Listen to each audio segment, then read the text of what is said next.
अस्सलामुअलैकुम नाज़रीन, मैं मोहम्मद असलम हुसैन सियासत की आलमी ख़बरों में आप सबका इस्तकबाल करता हूँ। पेश है दुनिया भर से आज की कुछ अहम खबरें। अमेरिकी सेनेट ने कर्ज की हद बढ़ाने की मंजूरी दे दी है। अमेरिकी सदर जो बाइडन ने कहा कि यह अमेरिकी अवाम के लिए बड़ी खुशखबरी है। अमेरिकी मीडिया के मुताबिक सेनेट ने कर्ज की हद बढ़ाने की मंजूरी दे दी। बिल के हक में 63 जबकि मुखालिफत में 36 वोट आए। अमेरिकी सदर हफ्ते को बिल पर दस्तखत करके कानून का दर्जा दिए। जो बाइडन इंतजामिया अब 31 खरब डॉलर के कर्ज की हद खत्म कर सकेंगी। सदर जो बाइडन कानून साजी को अपनी जीत करार दे रहे हैं। अमेरिकी कौमी सलामती के मुशीर जैक सैल्वन ने कहा है कि रूस और चीन को रोकने के लिए मजीद जौहरी हथियारों की जरूरत नहीं है। अमेरिका की जानिब से जौहरी हथियारों की सलाहियत के हवाले से एक नया बयान सामने आया है। सैल्वन ने यह भी कहा कि वाशिंगटन 2026 में मुआहदे की मियाद खत्म होने तक अमेरिका और रूस के दरमियान जौहरी फैलाव को कम करने के लिए 2010 में दस्तखत किए गए न्यू स्टार्ट मुआहदे में तयशुदा स्ट्रैटेजिक जौहरी हथियारों की हुदूद की पाबंदी करेगा और मॉस्को और बीजिंग दोनों ने हथियारों के कंट्रोल के लिए अपनी रजामंदी का इजहार किया है। तुर्की के सदर रजब तैयब एर्दोगान आज हफ्ते के रोज तीसरी मुद्दत के लिए सदर की हैसियत से हलफ ले लिए हैं। उन्होंने अपने 2 दिहाइयों के इख्तिदार को बढ़ाने के लिए तारीखी रन ऑफ इलेक्शन जीतने के बाद गैर जानिबदारी से खिदमत अंजाम देने का वादा किया। पार्लियामेंट में इफ्तिताई तकरीब के बाद दारुल-हुकूमत इनकरा में इनके महल में एक शानदार तकरीब मुनक़िद की गई, जिसमें दर्जनों आलमी रहनुमा शरीक हुए। तुर्की के तब्दीली पसंद लेकिन मुनक़सिम रहनुमा ने 28 मई को एक ताकतवर अपोजिशन इत्तेहाद के खिलाफ रन ऑफ जीत लिया। इक़्तिसादी बहरान और फरवरी में आए ज़लज़ले पर गुस्से के बावजूद, जिसमें 50,000 से ज़्यादा अफराद हलाक हुए थे, लोगों ने सदर तुर्की रजब तैयब एर्दोगान को ही अपना सदर मुंतखब किया है। सरकारी नतायज से पता चलता है कि एर्दोगान ने 52.18% वोट हासिल किए, जबकि इनके सेकुलर हरीफ कमालदार ओगलो ने 47% वोट हासिल किए। तुर्की ने हिंदुस्तान में कल रात पेश आए ट्रेन हादसे में अपनी जानों से हाथ धो बैठने वालों के खानदानों, हिंदुस्तानी अवाम और हुकूमत से ताज़ियत का इजहार किया और जख्मी होने वालों की जल्द सेहतयाबी की दुआ की।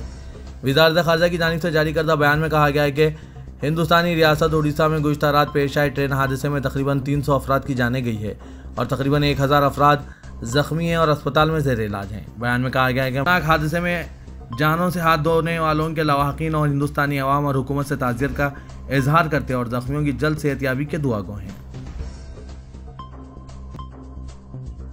सऊदी अरब के शाह सलमान बिन अब्दुल अजीज़ और वली अहद शहजादा मोहम्मद बिन सलमान ने रियासत उड़ीसा में ट्रेन के हादसे पर इंडिया की सदर द्रौपदी मुर्मू से ताज़ियत का इजहार किया।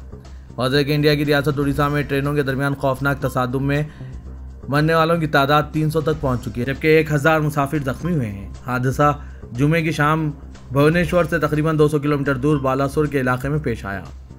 सरकारी खबरसां एजेंसी SPA के मुताबिक शाह सलमान बिन अब्दुल अजीज़ ने सदर हिंदुस्तान द्रौपदी मुर्मू को ताज़ियती पैगाम भेजा है, जिसमें कहा गया है कि रियासत उड़ीसा में ट्रेनों के तसादुम और इसके नतीजे में हुए हलाकतों और मुसाफिरों के ज़ख्मी होने की इत्तला मिली है। हम इस दुख में हिंदुस्तान के अवाम के साथ शरीक हैं। ब्रिक्स ममालिक के वज़राए ख़ारजा ने अपने ग्रुप में सऊदी अरब समेत नए ममालिक को शामिल करने पर रजामंदी जाहिर की है, क्योंकि ये ब्लॉक आलमी उफ़्क़ पर अपनी आवाज़ को तवाना करना चाहते हैं। अरब न्यूज़ के मुताबिक कैपटाउन में जुमेरात और जुमे को 2 दिन तक जारी रही कॉन्फ्रेंस में सऊदी वज़ीर ख़ारजा शहजादा फैसल बिन फरहान भी शरीक रहे। ब्रिक्स में ब्राज़ील, रूस, इंडिया, चीन और जनूबी अफ्रीका शामिल है। ये ग्रुप मगरबी असर और नफूज़ रखने वाले इदारों से ख़ुद को दूर रखते हुए आलमी ऑर्डर में दोबारा तवाज़ुन पैदा करने की कोशिश कर रहा है। सऊदी वज़ारत हज व उम्रे ने खबरदार किया है कि फ़र्जी हज स्कीमों से होशियार रहें। हज की अदायगी के लिए मुकर्ररा और लाइसेंस याफ्ता इदारों से ही राब्ता करें। सबक न्यूज़ के मुताबिक वज़ारत हज व उम्रे के बयान में कहा गया है कि दाखिली आज़मीन हज की रजिस्ट्रेशन के लिए वज़ारत की वेबसाइट और नस्क ऐप पर सहूलत फराहम की गई है। वज़ारत का कहना है कि यूरोप, अमेरिका और ऑस्ट्रेलिया से आने वाले आज़मीन की रजिस्ट्रेशन के लिए खुसूसी तौर पर नस्क हज ऐप पर सहूलत फराहम की गई है। सऊदी अरब के शाह सलमान बिन अब्दुल अजीज़ की हिदायत पर सऊदी वज़ीर ख़ारजा शहजादा फैसल बिन फरहान ने आज हफ्ते को नई सदारती मुद्दत के लिए तुर्क सदर रजब तैयब एर्दोगान की तकरीब हलफ बर्दारी में शिरकत की है। सरकारी खबरसां एजेंसी SPA के मुताबिक शहजादा फैसल बिन फरहान ने तुर्किया के सदर को शाह सलमान बिन अब्दुल अजीज़ और वली अहद की जानिब से मुबारकबाद का पैगाम भेजा। तुर्क सदर हुकूमत और बरादर अवाम की मज़ीद तरक्की और बुलंदियों के लिए नेक ख्वाहिशात का इज़हार किया। कैलिफोर्निया में सैनिटर्स ने एक बिल के हक में वोट दिया जिसमें सिखों को मोटरसाइकिल चलाने के दौरान हिफाजती हेलमेट पहनने से मुस्तस्ना करार दिया गया है। सैनिट बिल 847 जिसका तसनीफ सैनिटर बरदरान दहले ने कहा है, इस हफ्ते रियासती सैनिट को 21 और 8 वोटों के फ़र्क से क्लियर कर दिया गया है और अब ये असेंबली में जाएगा।